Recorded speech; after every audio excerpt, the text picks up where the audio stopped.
tape starts, there we go, is just to get your name first and last on tape and the spelling of it, so I have it on tape and I can set my audio levels. So if you go ahead. Okay. My name is George Morihiro. George, Georgemorihiro. Great. Now, you were born where? I was born in Tacoma, Washington. Tacoma. And were your parents first generation over here, or had? My father came here in 1898. Really? He was 16 years old. 18. So what did your dad do? He was, you mean his occupation? Yeah. How did he end up here?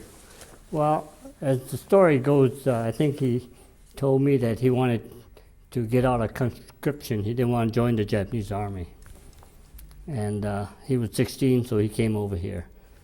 And he worked in the sawmills. And during the First World War, he worked on the railroad, carrying a rifle up and down the track, guarding the railroad track, but mainly in the sawmill lumber industry. Huh. So so you grew up in Tacoma then? I grew up in Fife all my life. Really? Uh-huh. Wow. So when Pearl Harbor happened, you were in Fife? Uh-huh. I was at home. Do you remember hearing about that? Yeah, I was listening to it, my dad, on the radio. And what was your feeling at that time? Well, my feelings, being sort of, you might say, an American, I knew where my loyalty and everything was, But I had my doubts about my father. And when the radio announcement were being announced, I heard my father cussing up and down against Japan, because it surprised me, because I felt that since I was loyal to my country, that he should be loyal to his country. But I was wrong, because my dad had his oldest son already in the U.S. Army, and he was here for 40 years, or better, 43 years then. And it opened my eyes to a lot of things right there. And he was very proud of my brother being in the Army. Now, how many children? I had two other sisters, and another sister that we didn't consider as a sister because she left the States when she was a couple years old, 4 years old, I think, and went back to Japan with her grandfather. So there was a sister in Japan, and we didn't consider her as a sister until way after the war. Now, are you the baby in the family? Yeah. So you're the youngest. Mm-hmm. So do you remember your sister before she left? Vaguely, yeah. Vaguely. I traveled to Japan when I was 10 years old, and I saw her then. So you had an interesting connection, because you did have relatives in Japan, right? Live in the U.S. Pearl Harbor gets attacked. Where you lived in Fife, was it a Japanese community or? No, Fife was a farming community. It had about a good percentage, maybe 25%, of the, not quite the population maybe, but the high school had, and the grade school had 25% Japanese. But they were made up of Indians, Scandinavian, Swedish people, and those people, and Italians, and the Swiss dairy farmers, and no Chinese, no black. But it was a nice community to live in. Because what grade were you in when Pearl Harbor happened? How old were you? I was a senior class. Was there a change to the way people treated you in school, or was it invisible? Well, not really, because there were some changes, but we grew up together. I knew everybody that lived in the whole valley there. I knew them by name. We grew up together. There was no reason for them to suspect anything.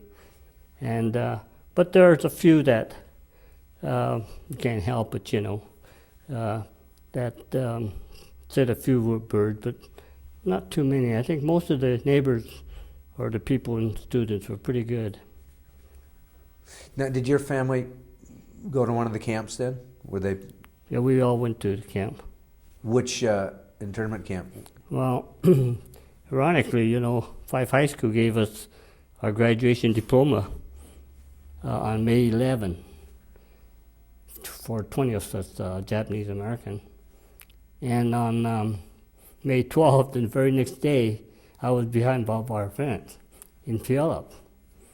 And my mother and father and my sisters, we went to camp.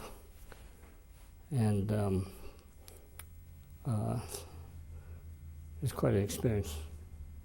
That had to be devastating to your family. I mean, like you said, here you are. You grew up in this community. Your dad has been here since the 1800s. I don't know if you call it devastating, but it was a disappointment because we understood a lot of things, yet some things were wrong. First of all, as far as our family is concerned, we had one person in the armed force already. That's one thing. The other thing is that my parents weren't active in any social things like the churches or the offices of some organization or anything like that. The other thing was that the Japanese culture was a little bit different from American culture, and they had this word, I guess it's called shogunai. It can't be helped. So you have to accept what people tell you to do, and then you become sort of like a cattle on a farm. You do whatever the farmer tells you to do, and you follow those things, but you don't have to like it. Did you feel that it was because I know they said, oh, we're doing this for your good. We're protecting you. I know that was their big thing. But did you feel like you were going to a prison camp, or do you remember what your feelings were? Well, my feeling is, I know it's wrong. That's one thing. And I know one thing is it's different from what you're thinking today, and that is that the atmosphere of the people was such, and not only the people so much as the government. The government threw all the laws out of the door and decided to do things their way. And if you were shot out there in the street, nobody would care. See, it isn't like today. Today we're fighting to help those Arabs that are American citizens to get a fair deal. Where at that time, nobody got a fair deal. You didn't want to fight it. It was impossible to fight. Wow. So how did you then decide to, here you are an American citizen, and now your country has said, we're putting you basically in jail, prison, but then you decided to enlist in the 442nd? Enlist in the service? Well, there's quite a bit of time here involved. You got to remember that after the war had started on December 7th, they didn't put us in camp right away. It was until May that we went in. That's 6 months. And in 6 months, nothing happened as far as anything bad, like some spying or sabotage or anything like that. And we went to school with the rest of the kids, and we graduated, okay? And we went along with the flow, more or less. And in other words, we didn't rock the boat too much. It's the nature of the Japanese people. It wasn't, if it happened today, they'd have to kill me before they do the same thing over again. There's a difference today. But then, it's something that even the Germans, the Italians, also realized that if they had to go like we did, they probably would have done the same thing. So when did you enlist in the service then? Well, I spent a year and a half in Minidoka. I call it a concentration camp because when soldiers got guns pointing at you and you can't do anything, it's a concentration camp. But I decided when, you see, the U.S. Army, first of all, discharged a lot of Japanese because they're Japanese soldiers, that's what I'm talking about. And my brother didn't get kicked out of the Army, but a lot of them did. And they stopped all enlistment of any Japanese American. That was one thing bad. And we asked to be put in, but they wouldn't take us. See? And you had to fight that part until President Roosevelt says, okay, we'll allow you to come into the Army. Yeah, that was a big battle in itself. And when they allowed the Japanese to enlist, then the older ones in camp went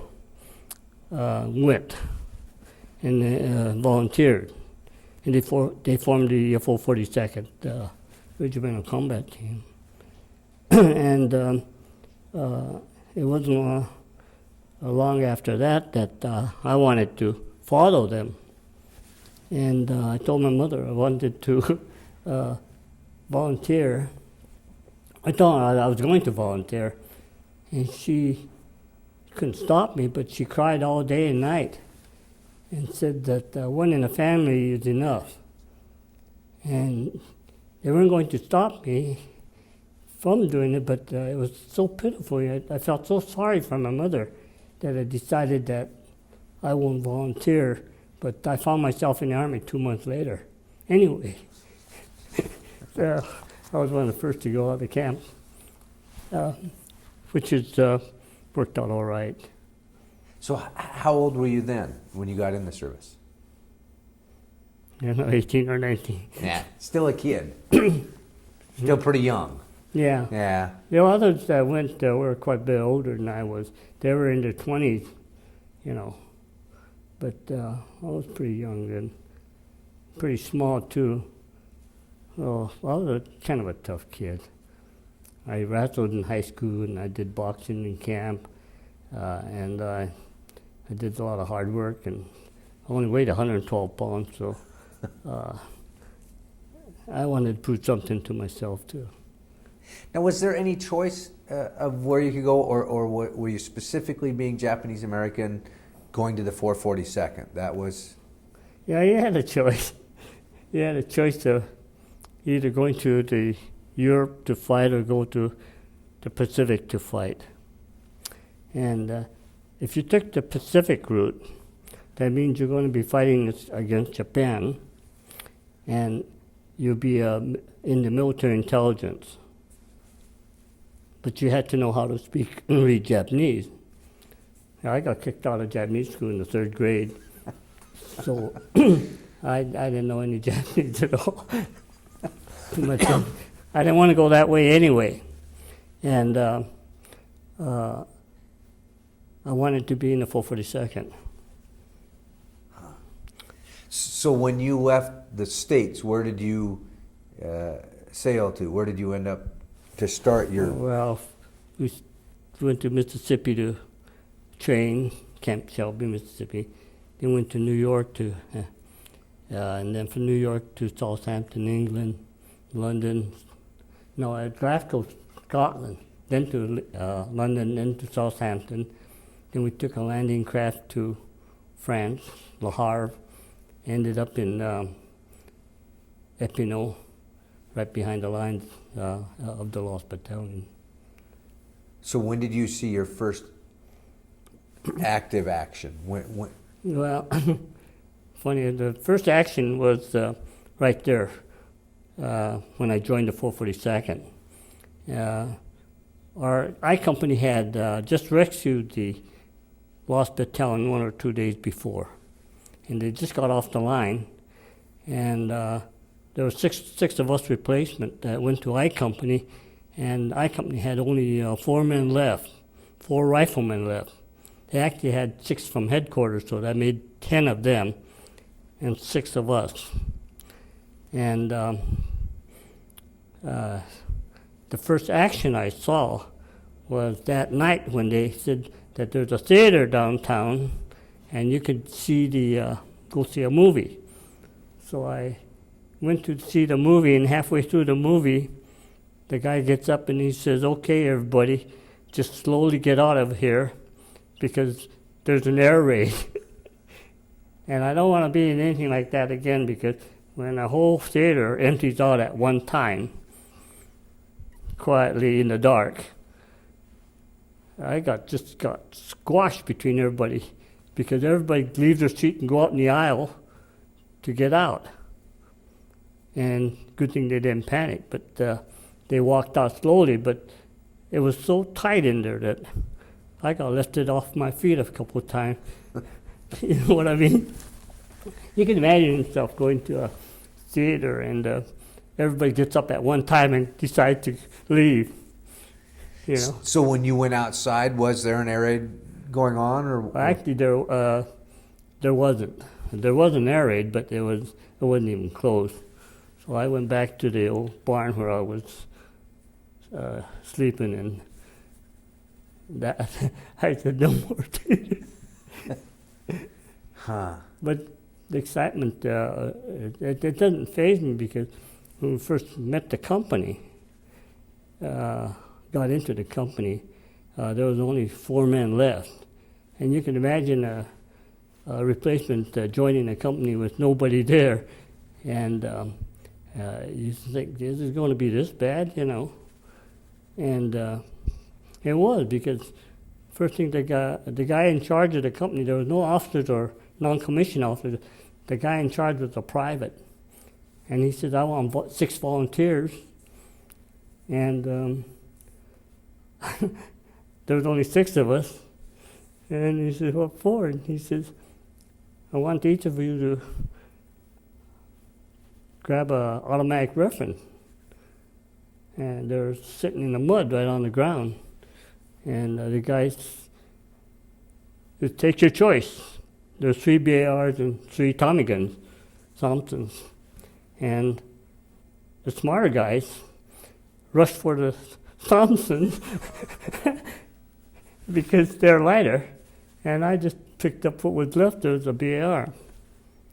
And I guess the 6 of us that were picked to join the company had MOS. Your records show that you're a BAR man. So I had an expert BAR badge, and I guess they picked on me, one of the 6 to join the company first. And that's how I ended up with a BAR. But that thing was so rusted from sitting in the ground in the rain that it took us all day to clean those things. So they're not only heavy and awkward, but who carries all your ammo that goes with it? Do you carry your own ammo, or? If I carry a full load of ammo, that's 14 pounds around my waist, 14 magazines. But normally I carry about 8. It's 8 pounds of ammo around my waist, plus 4 grenades. That's another 4 or 5 pounds. And the gun is 21 pounds. Now, in wartime, you don't carry all that junk on the gun. So the first thing you do is strip the old tripod and throw that away, because the tripod is a hazard. It gets caught in the branches and you can't run with it. It swings around and it's 7 pounds extra. So you take that off and throw that away, and that'll make the gun 14 pounds instead of 21. Then you got on your gun belt pocket for 4 more magazines. You got to fill that up with chocolate and candy and soap. So, and then you let other people. You also carry empty magazines too, to make the load lighter and let other people carry your ammo for you. It's a trick of the trade, kind of. So I mean, it's still a pretty good I mean, you're hiking and carrying a pretty heavy load. Yeah, because you got a shovel, and you got a canteen full of water, you got 4 grenades, you got a half of a raincoat, half of a blanket, 1 pair of socks, and a steel helmet, and the helmet liner weighs quite a bit, and a trench knife, if you carry a beer, or no bayonet, and your 2-day supply of food. You can go on and on. Wow. And pretty soon there's a joke, about throw the joker out of the deck of cards because that's extra weight. And you only carry 1 spoon because the spoon serves as a knife and eating tool and everything else. So you got very efficient in what you chose to keep and what you chose to get rid of. Oh yeah, you don't carry any dishes or anything like canteen dishes or anything like that. You just eat out of the box. What was most of the terrain like that you were hiking through over there, and the weather at the time you were there? The weather is like any place else. Hot summer. It could get cold. We're up on top of the Alps. It could get pretty icy and cold. And when it rains, of course, the mud is the same every place in the world. It's just muddy. And you slog through that and hope you don't have to go through it too many days because since you don't change your stocking or anything like that, you're going to end up with a trench foot, or what do you call it, a rotten foot. So it's for a young person, I guess you can stand it. I know I can't stand it today, but those are some of the things that you're trained to withstand. And were you with a pretty good sized group of men marching? I mean, were you side by side or spread out all over the place? You mean during the battle? Yeah, when you were moving during the battle and moving places. Well, we're all together. Yeah, the regiment sticks together. One company might go here or there, but they're quite close-knit group. It's a highly trained, efficient organization, and the camaraderie is much closer than other outfits. That's some of the amazing. I mean, because here you are with a group of men that your life depends on them and their life depends on you. Am I accurate in the? Right, that's right. And the thing about it is that when I joined the Army, one of the first things I learned was that the IQ of the 442nd organization was much higher than any organization in the Army or in the service, which was a plus, because with a higher IQ, with determination, and with a goal, and you knew what you're fighting for, which other soldiers didn't. You trained harder. As a unit, you're much smarter and much better than anything around. Now, the Japanese people themselves, their culture requires a higher education than anybody else because you're Japanese and you're competing against the white. And so education is very important. And when you're on the fronting line, to be smarter than the enemy is a plus. As far as bravery is concerned, the Germans are just as brave as you are. As far as being a soldier, the Germans were the best trained soldiers in the world. And you're competing against them, And the only way to fight against them is to outsmart them. Okay. And this is the thing about a lot of people think that because the 442nd was composed of Japanese, that we fought and gave our life for the country, but we didn't. We're fighting for our life. We're fighting to prove something, because if you're dead, you can't prove anything. And the 442nd had a number of different things that wasn't same as some outfit. Like, for instance, the 442nd had never left a dead man behind. They never left a wounded or dead man behind. They took care of all these people. See, and they want to keep that record. They didn't want to be said that you left somebody back there and he was crying for help.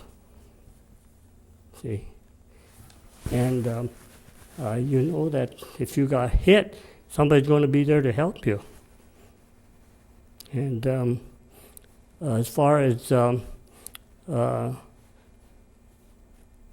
giving your life for your country or stuff like that, sometimes you can't be helped, because they're in a position where they had no choice but then to give your life to the country. You know, like you take a grenade that comes rolling towards you and you jump on it. You jump on it because of instinct, because you're going to save somebody else's life, you know. And so you just hope that no grenade's going to be rolling towards you, because you got to make up your mind what to do right there. That's not bravery. That's, it's something that comes naturally. It's no different if a kid runs in front of a car here in the street. Are you going to watch the kid get hit by the car or try to grab him before the car hits him? Grab him, yeah. And the car might hit you too. See? And it's happened. Huh. But as far as fighting the war, the 442nd had good officers. Most of them were white to start with. All of them were white to start with. And they were well trained, and most of them come from some big schools, some West Pointers, But we ourselves tested each officer that came to replace another officer. I don't know if you heard these stories, but when a new officer came up on the line, we'd tell him to get to the back end of the line. And we'd watch him for 10 days and see what his reaction to war is. Because they're new to the action while we're not. And we'd watch him, and if we think he's good enough to be our leader, we says, okay, get up to the front, because that's where he belongs. He's a leader, and he goes up to the front. Head of the line. So he had to earn the respect. Just rank didn't do it. The rank just didn't do it, no. Yeah. Now, the 442nd is unique in a myriad of ways in intelligence, most decorated, but also faced some of the most severe fighting, greatest losses. This comes with the record. When 442nd went into action the first time, they showed the Army that they could trust us, that we were good soldiers, that we knew how to fight. And as this record grew, you became what you call an elite outfit, and you were only put into only very important battles. If there's something going on this front, and you get shoved right in the middle of the toughest spot. Now, when you get into that position, casualties get greater, because at the same time, the other side of the line, the German side, he's got the better troop too. So you're always in the worst part. And except for the lost battalion, That was the general, in my estimation, that was the general's fault. He had a division to take his troops and get them out and rescue his own troops. But his own troops couldn't do it. But he forced our troops to go in at all costs, bring his men out, while his men were sitting back there, waiting for us to get them out. You see? And it cost us a lot of men. And we didn't like it a bit. But we did our job. So that was a disadvantage of being so good. That's right, exactly. Because you were so good, they always would say the 442nd can handle this. That's right. Is that and the Gothic Line, when they wanted to start the Po Valley push, they had to break the Gothic Line. Because that's just the toughest part of that whole line for the Po Valley offensive. Well, why did they call us? We were in France. They called us all the way from France, secretly brought us into Italy. And they told our officers, could you do the job? And our officers looked at the situation and they said, give us 24 hours and we'll do it.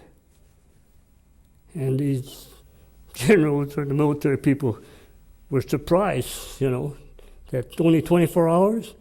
Like, who do you think you are? We can't do it.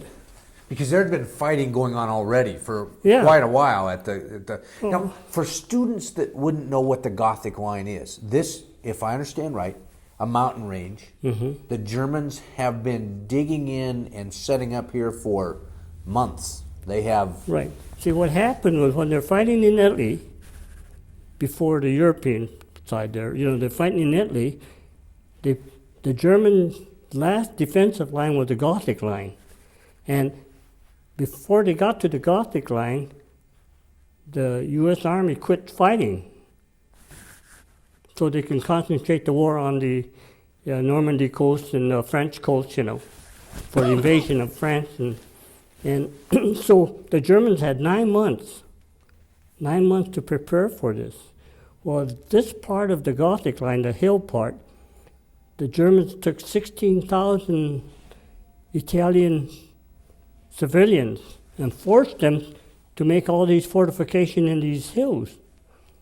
That's why they had these couple thousand machine gun emplacements in these hills. And the Po Valley, which was on the other side of the part of the Gothic Line, was just a flat land. See, and the Gothic Line went from one side of Italy to the other side. So if you're the Germans, you now have all these encampments up high. Right. And it's not heavy trees, so you have a good view. It would be similar a little bit to Sarabachi, where you could sit up on top and you could look down. If anybody tried to come up at you, they're pretty much sitting ducks. Right. Is that a pretty accurate? Yeah. So then the 442nd's called in. They called us in to more or less. The idea, I think, of the Army was to keep the Germans busy. So if we hit that line there and start giving the Germans trouble there, they would take some of the troops from the Po Valley around the mountain over the top and help their own troops against us. That would weaken the Po Valley. And the Po Valley offensive was supposed to start 1 week after we made our initial attack. Well, heck, in that 1 week we destroyed the German army. And the Po Valley just started to attack, and they just rolled right up Italy. Because your initial, it took you 5 days of work to get there. Is that right? Where? To the. Oh, you mean the Gothic Line? Right. Well, the Gothic Line is, as far as we're concerned, is the main line of defense. And if the Germans had it so that if they lost that line, they'd just pull back. But the first line of defense was the strongest. And that's what you had to break. And once you break that, then you're looking down on them, more or less. They're looking down on us, you see. And once you took the time to get there, 5 days or whatever. No, it took 5 days of clearing this whole so many miles of mountain ranges. It's not one mountain, it's a series of mountains after another.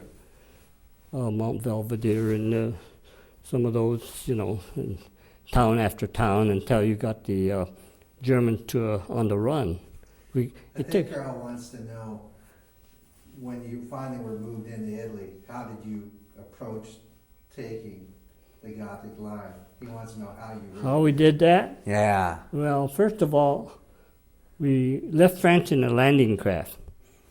Okay. Secretly, we moved into Italy. Okay. And then we spent a couple of days getting ready for battle, getting our guns and ammunition and everything all set up to go in battle. Okay. The line is probably, I forget, 20 miles up the road.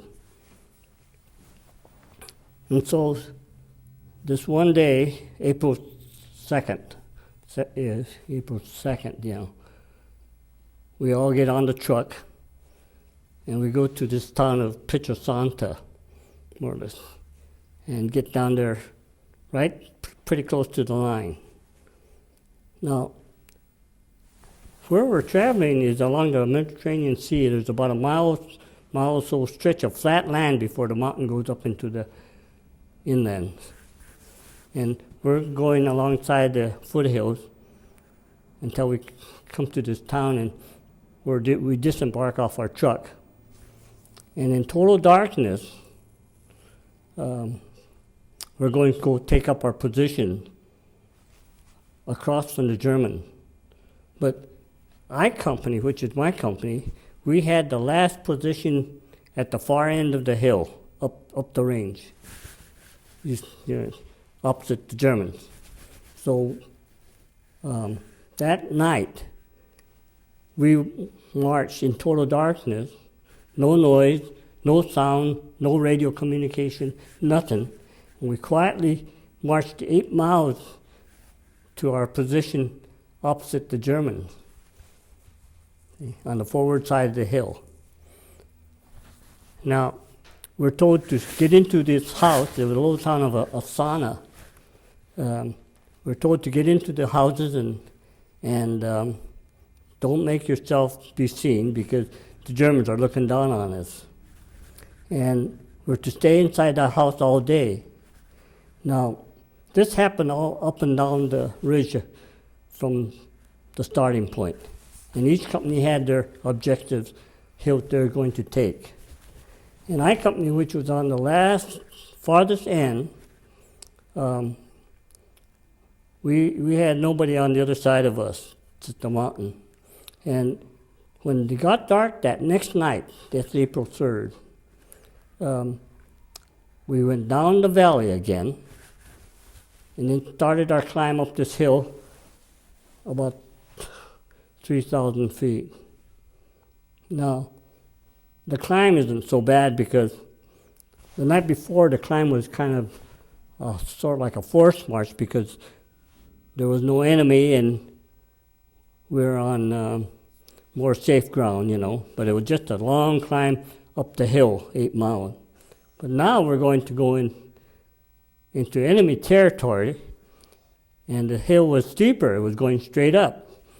Instead, trails were switchback, back and forth, back and forth. And we had to do this in total darkness, with no noise, with no radio contact again. And to make things worse, you could hardly see the trail, but it was mined. Now, if you set off one mine, the German would know you're coming up there. So it's very important that you don't hit a mine. And so as we go up, somebody in front of you will point at a white piece of toilet paper on the ground, and he'll say, "Mine." And you take that and tell the guy behind you, "Mine." You point it, and it goes down the line as you go by it. And so all night long, you're going up this hill saying, mine, mine, you know. Then one night, that one part of the night there, about 20 yards from me, I heard this something rolling down the hill. And I thought, oh, somebody must have stepped on a big rock and set it loose, you know. But actually, this rock came down and hit somebody. And both of them kept rolling down the hill. And since he was ordered not to make any noise, he quietly rolled down the hill with the rock. And he didn't make a peep out of him. So that's okay, except this climb is so steep and high that from about 7 o'clock at night till now it's getting to be 2, 3 o'clock in the morning. We're still not at the top yet. And as far as I'm concerned, I'm looking at the sky. And I said, hey, it's starting to get light. And I wonder when we're going to get to the top, because you don't want to get caught in this position. And so I guess the attack was supposed to start at 5 o'clock. And they delayed it till 5:30. Anyway, we got to the top, and since this is such a fortified position, I think the Germans thought nobody could get by them, and we caught them sleeping. See, and part of the company, instead of hitting the frontal attack, going right at them, we kind of circled them around the trails and really surprised them. Every company had its own job to do. Our company was to take our hill, and when you hit that part of the hill and take it, it isn't a question of how many Germans you kill. It's real estate you want, because once you get to that point, now you have the advantage. See, that war is like that. It's not how you, as far as I'm concerned, the Germans are no different than anybody else. You know, we're not there to kill them. We're just out there to keep pushing them back. If they want to fight, we'll fight them, but if we want that real estate. And once you get up to the top of the hill and take it, now you're going to look down on them, which means that they have to run down to the bottom of the hill and go up the next hill and take up their next position. See? So when you surprised them, were they in bunkers or were they centralized? What did you face? They're just like a line. They're in bunkers and everything else, ready to fight, but they were caught more or less sleeping, not on the job. So would you go take individual bunkers, or did you kind of just, as you surrounded them, let them know you were there either through shooting or grenades, or what was the warfare like at that point? Well, at that point, we took them by surprise. They were gone just about when I got there. The first guys up there were probably 50, 60 guys ahead of me, and they just cleared them out, just like that. So a lot of them took off, and some lost their lives. Absolutely, you don't, unless you got a chance, you're not going to stick around and fight, you know. So 30 minutes, basically, half an hour. Well, that was the whole line. That thing's probably around 10 to 15 miles long. And each company had its own hill to take. So it was either you make it or you don't. I think it was more suicide than anything else as far as I'm concerned. Because, you know, the other troops couldn't do it. And war is won that way. It's not fighting hand to hand. I don't want to fight hand to hand. I've been in 2 bayonet charges myself, and I don't like that kind of fighting. So. Because in a lot of what you were facing, though, was pretty close combat, wasn't it? I mean, you could see your enemy. No, you can't see. Oh, you can't? Mm-hmm. Huh. You can't see your enemy no more. You can see the bullet coming at you. Wow. So when you were coming up the switchbacks, was there a lead person who was looking for the mines, or how did you? You talked about the. It's been on my mind for a number of years. until a couple of years ago, one of my friends went to Italy, Turk Suzuki. He went to Italy with his wife, and he went into the same area. And he brought back a lot of pictures, and he also brought back a lot of information. What happened was there was a couple Italians that led the unit up to the top, because I couldn't figure out how they ever figure out where the mines were and how they got to the top, because that thing was a maze of trails. See? So there was some Italian partisans that knew the trail and took us up to the top. How it's amazing, because as you talk about being in silence and darkness and all that, to me I hear like a canteen or something clicking.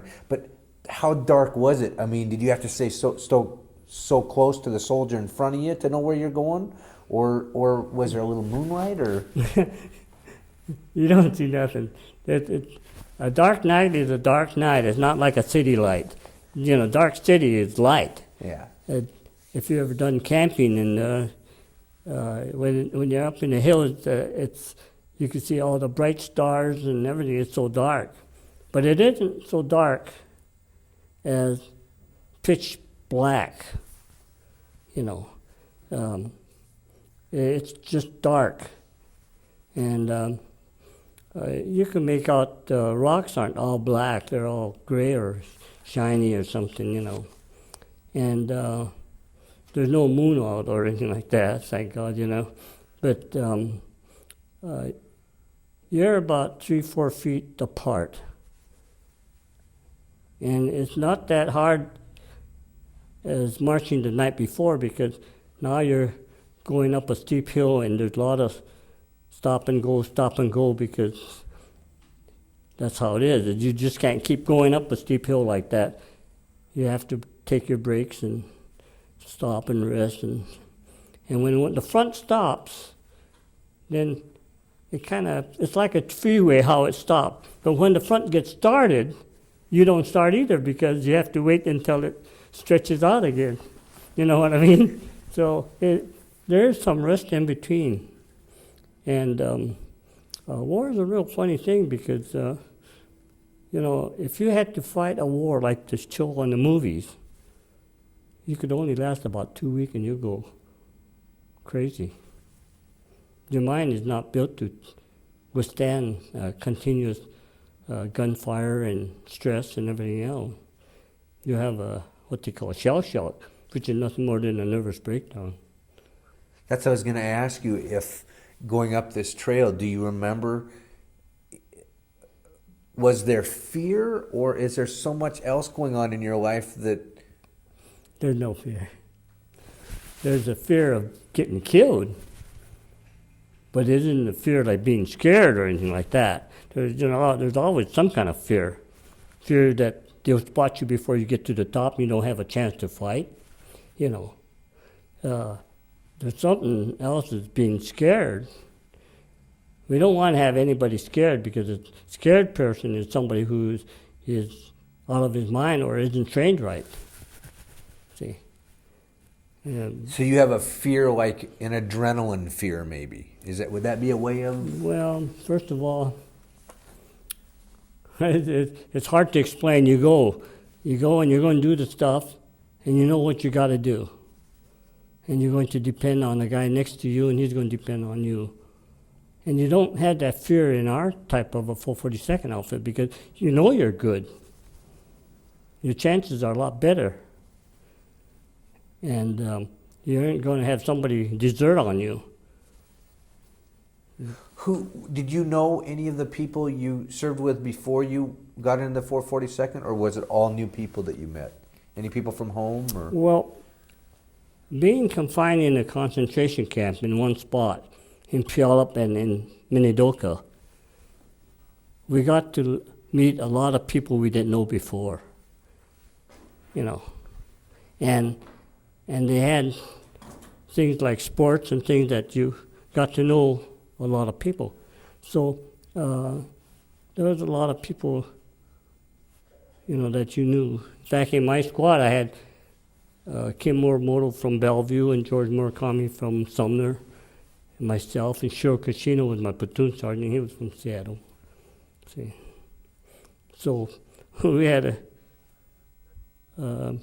people we can relate to. Who are any nicknames when you think back to the buddies that were with you?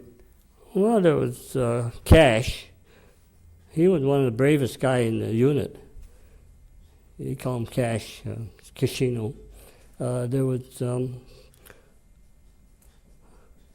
I forget, they called everybody by some kind of nickname, but you know. Did you have a nickname? I had one that I carried, but I didn't carry it to the overseas with me, but they used to call me Gunji.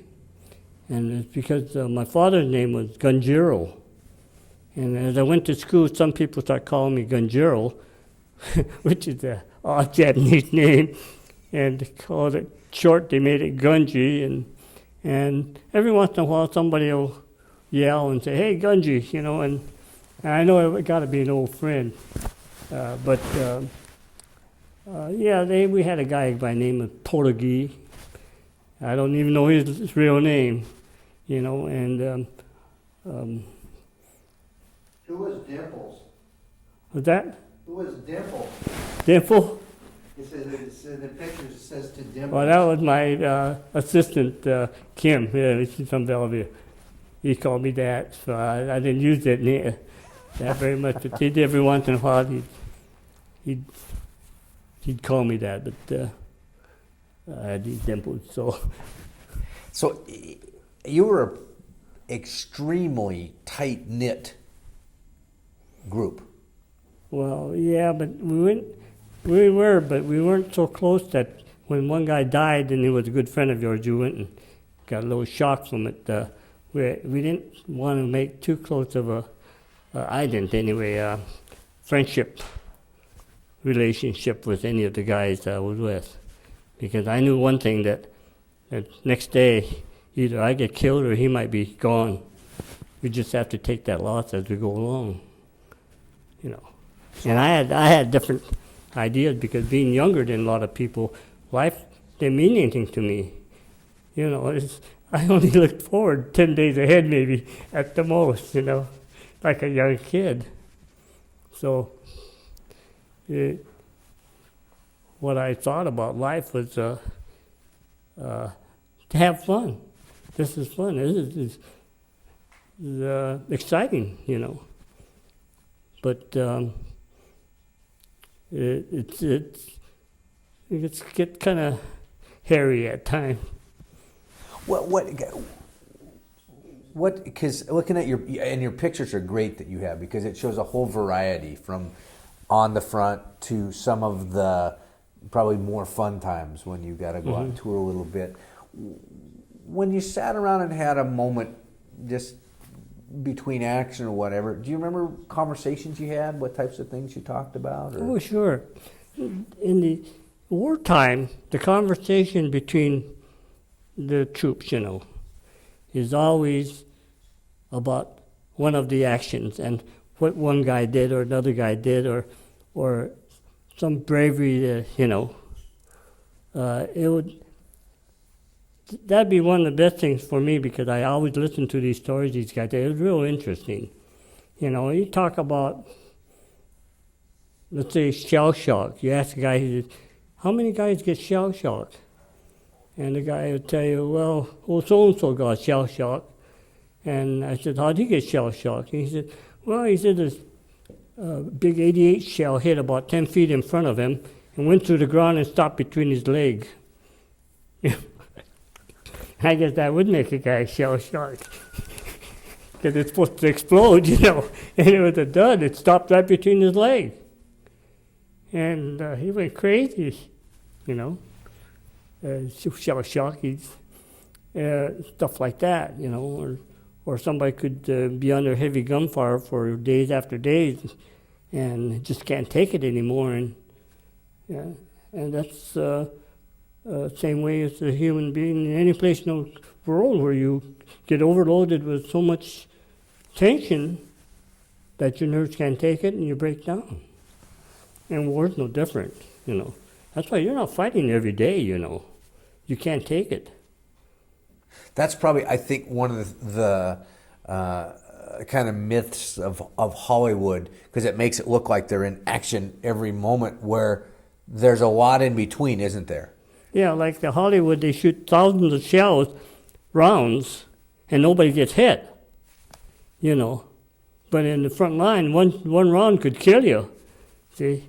It doesn't take a heck of a lot. But we only use firepower to keep people's head down. See, we're not trying to hit anybody because you can't see them anyway, most of the time.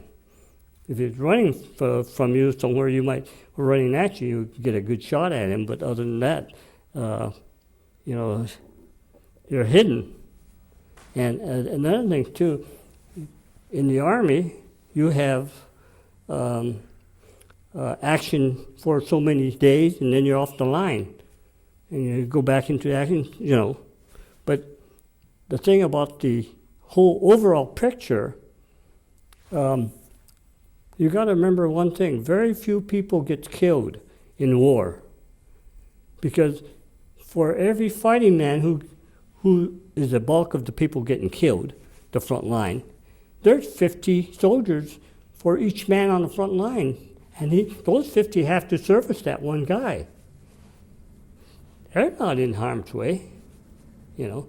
I was on this Carl Vinson aircraft carrier here about a week ago in Barrington, and captain there gave us a tour of it.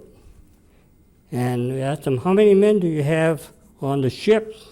And he says, around 5,000. And the question comes up, well, 5,000 men, you know? Well, it takes 5,000 men to keep that ship going. Now, the ship is an aircraft carrier, right? And the frontline troop on an aircraft carrier is the pilot. And there's only 135 on there. So 5,000 men is supporting the 135 men fighting, who are the ones that get killed most likely. And that's the thing that a lot of people don't realize. That's right. So now you get into the front line. Why should you be worried about getting killed if you're a fighting soldier on the front line? Because in order to kill a soldier, you have to hit him in the head or the heart or any vital organ, okay? You could shoot his arm off or blow his leg off, he'd still be alive. The only reason they die in war is because they lose blood. If nobody comes to save him, then he'll die because of loss of blood. You see what I mean? So there's a lot of wounded, but you really don't get a lot of killed in action. See? Huh. You ever thought of that? Not in that way. I mean, I've thought, just because of talking to other people, but how many people it took to get somebody there, but I never thought about that aspect of, in order to die, what would have to happen. In order to get killed, yeah, you have to have your head blown off, one through the heart or lung or some vital organ, you know. But you can get your arm shot off or leg blown off or whatever, and you still live if somebody come and keep you from bleeding to death. See? So again, being in the 442nd, you had this second level of confidence because you knew if you got wounded. Well, I think every soldier knows that, should know it if he's going to go up in the front line, you know. You're going to have people behind you. You're going to have the... But, what, and I'm just kind of looking at my notes here a little bit. Your platoon sergeant, who was that? One of them had 6 Purple Hearts. okay, but Cyril Casino Cash, they call him, he lived in Seattle here. He's a rough guy, tough guy, very good. But one thing about him was that he cared about his men. He'd do something rather than sending somebody else to do it if he thought it was too dangerous for them, you know. And he was so good that when we took a hill or something, Cash would line up all these guys in their position. You go here, you here, and he'd think, wow, you know, while the officers stood watching him do this. And I asked the officer, why don't you do it? And he says, you can't find a better man than Cash for this kind of thing. He used to be a football player at Garfield. And it's the same as on a football field as on the front line. If you know what you're doing, you got a better chance, you know. And these officers used to let him run the company on the front line. And in order to get 6 Purple Hearts, you had to end up in a hospital 6 times and actually take 6 battles. You ever think about that? Wow. On the 5th time, during the Lost Battalion, he got his leg blown off, more or less. And the 4 guys that were left, I asked him about Cash, and he said, well, Cash went to a hospital in England, I guess. He says, but he won't come back because his leg was hanging by the skin. And so we were without Cash for this recuperation time while the outfit got back to strength again. And before we went to Italy, he came back. And we said, why didn't you go home? And he said, I didn't want to go home, I wanted to come back. So he talked the Army and sending him back to the front lines again. And he led us through the Gothic Line, you know. And so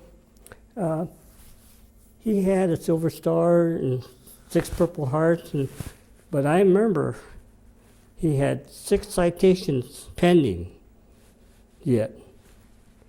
And we had one of the guys in his platoon, Barney from Hawaii. Barney got the Congressional Medal of Honor. And Barney, when he got it, he said, I should get it. He said, Cash should have got it. You know. But a lot of officers didn't like him also. In fact, the colonel of our outfit, Colonel Purcell, sent him to a kangaroo court and court-martialed him. And that's another story, but it took us 50 years to clear that. And we also found the person that was guilty and got a confession from him, and found the officer that was supposed to got hit and his report. And we also found an officer that forged his signature on the confession. It took us 50 years to do it, and he got cleared, but the day he got cleared and he was supposed to receive the papers here in Seattle, he died the day before.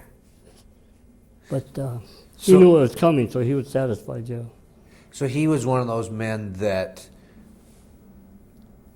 did what it took to get the job done, protected his men, and earned the respect because of that. And because he would go take on jobs that... Right. And then it proved that after the war, for the next 50 years, he never missed a meeting at our veterans organization. He did everything. He took care of us.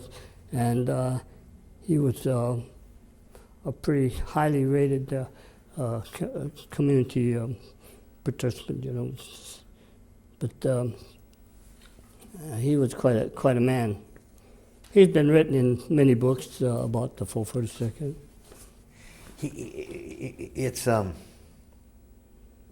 It's interesting because when you describe him, I've got to switch tapes here just one moment.